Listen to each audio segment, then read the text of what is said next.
Um, all right. Good afternoon, everyone. My name is Gopakumar Kaladharan. I'm a postdoctoral scholar in the Department of Civil and Environmental Engineering at Pennsylvania State University. The topic of my presentation today is mitigation of alkali silica reaction in concrete using novel pH reducing admixtures. Dr. Tiffany Zellers, Professor Shelley Stoffels, and Professor Farshad Rajabipur were also involved in the work that I'm presenting today.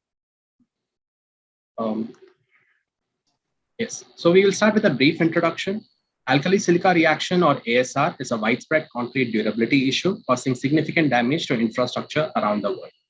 It is caused by a deleterious reaction between the alkaline concrete pore solution and the reactive silica present in aggregates. In the bottom left, we can see a map from the FHWA with a sample of the ASR cases that have been reported in the United States, showing us how widespread the problem is. So we have a few mitigation strategies at our disposal for ASR, but there are some challenges. The best option is to use non-reactive aggregates. However, it is not available in all locations. For example, a recent survey showed that about 36% of the aggregate sources in Pennsylvania are reactive. Another mitigation strategy is to reduce the alkali loading of concrete, primarily by using a lower alkali cement. But this cannot be the sole mitigation strategy for some prevention levels, according to ASTM-C 1778, the standard guide for ASR mitigation. The use of SCMs is a very popular mitigation strategy, particularly class F fly ash. However, there has been a steady decline in the supply of fly ash over the last decade. This has pushed the industry towards exploring harvested and off-spec fly ash, and some of them may require beneficiation, sometimes for high alkali content. The admixtures that we have identified here can address the high alkali content of certain off-spec SCMs as well, and they can be used together along with these alternative SCMs. Finally, we have lithium admixtures. They are very expensive, increasing the cost of concrete by roughly 60%, and there is high demand for lithium from other industries. So the objective of this study was to develop novel ASR mitigating admixtures that are cheaper than lithium admixtures and can work together with SCMs to provide reliable performance.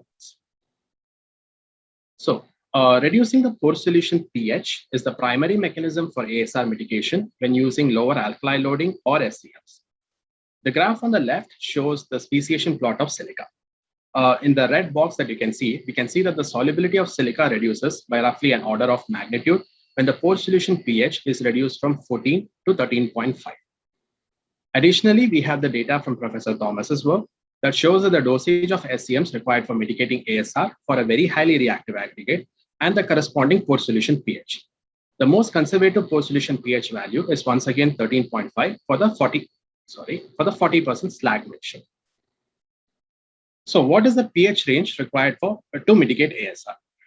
It depends on the alkali tolerance of a given aggregate. Conservative estimate is 13.50 based on Thomas 2011 data and the silica speciation plot.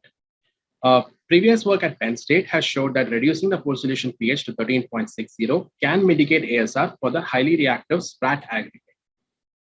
Lower alkali cements with alkali content of 0.6% that are sometimes used for ASR mitigation gives pore solution pH of 13.65, assuming a water to cement ratio of 0.45, which is typical for pavement mixtures, and a degree of hydration of 70%. So achieving a pH below 13.65 will ensure that the admixtures are better than such cements. However, it is not sufficient to define an upper bound alone for the pH range. The fresh pore solution pH should not drop below 12 either. It has been shown in literature that pore solution pH values below 12 can inhibit C3S hydration. The graph on the right shows the compressive strength results for true trial admixtures, wherein the fresh pH was reduced from 13.02 to 11.65. We can see that this reduced the one-day strength by roughly 70%. So we need to develop admixtures that are capable of maintaining the pH between 12 and 13.65. Highly effective admixtures keep the pH below 13.50, and moderately effective admixtures that are better than lower alkali cements maintain the later age pH between 13.50 and 13.65. Future research with ASTM-C 1293 at various pH levels could allow us to establish a pH range with more confidence. So suitable admixtures were identified based on a step-by-step elimination approach. Many multivalent metal cations produce hydroxide precipitates or complexes that are captured by hydration products at high pH values. For example, calcium acetate can react with alkali hydroxides to form alkali acetate and calcium hydroxide precipitate. It is best to use calcium, magnesium, iron, or aluminum as cations for two reasons. First, they are among the most abundant elements in the Earth's crust, as can be seen in the figure on the right. And second, they are not foreign to the chemistry of Portland cement.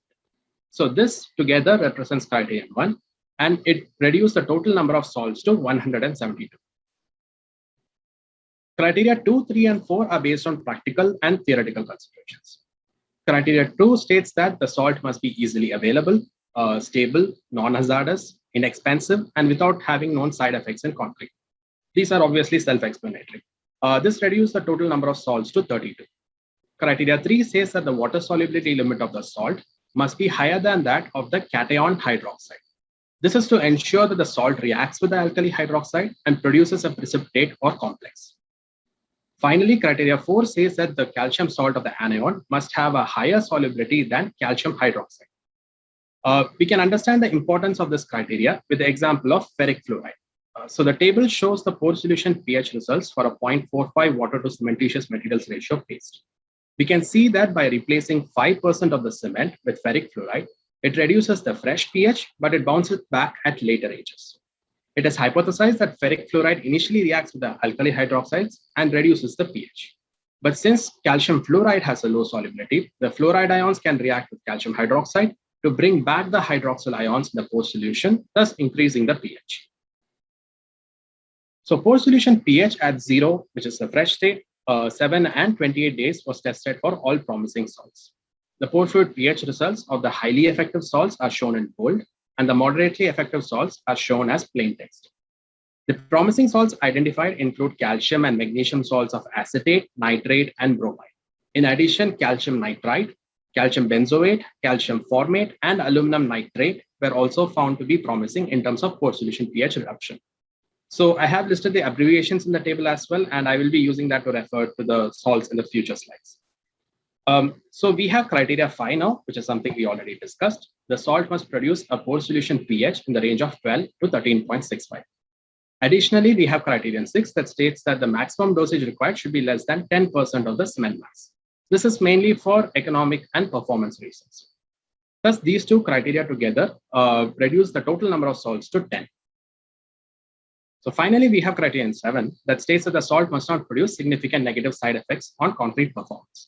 So here we have the results of compressive strength of mortar cubes on the left and the setting time of mortar mixtures using penetration resistance test on the right. We also did the flow test, but it is not shown here. For compressive strength test results, it was decided that the salt mixture should achieve at least 80% of the controlled Portland cement strength at 7 and 28 days to be considered acceptable. 2% calcium benzoate that is shown in brown in the graph on the left did not meet this requirement. Additionally, it was observed that 5% aluminum nitrate that is shown in dark green had a poor one-day strength. For the setting time performance, we can see that most admixtures behaved as set accelerators. Calcium acetate and magnesium acetate showed performance comparable to Portland cement, which is shown by the red curve.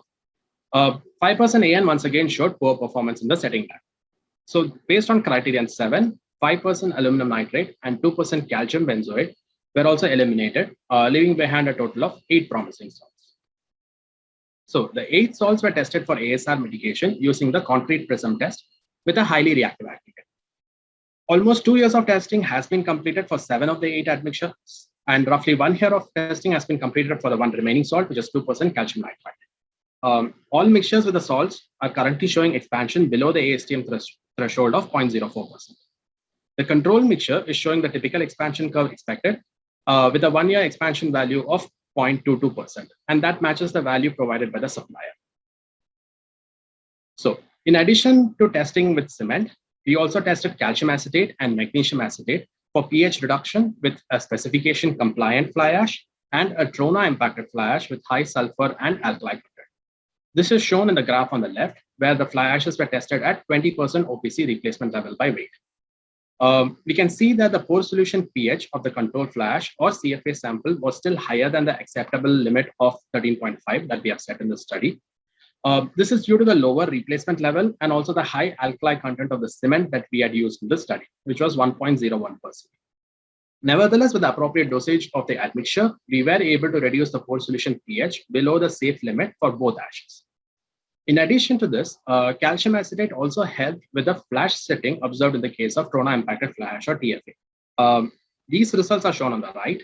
The mixture with TFA, which is shown in green, exhibited flash setting due to the presence of sodium carbonate that can accelerate the hydration of C3A. It is hypothesized that calcium acetate provides a highly soluble calcium source that can precipitate the carbonates and prevent the flash set.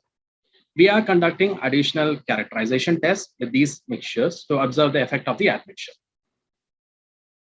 So, coming to the conclusions, controlling the post-solution pH can mitigate ASR. A methodical approach was used to identify 8 admixtures for ASR mitigation. They reduced the post-solution pH by replacing the hydroxyl ions with a different anion. The admixture did not significantly affect motor performance and showed promising results in concrete prism test. With respect to the future work, additional testing is currently in progress, including durability tests such as formation factor and drying shrinkage, which is in the advanced stage, and characterization tests such as QXRD and isothermal calorimetry, which is in the initial stages. Thank you.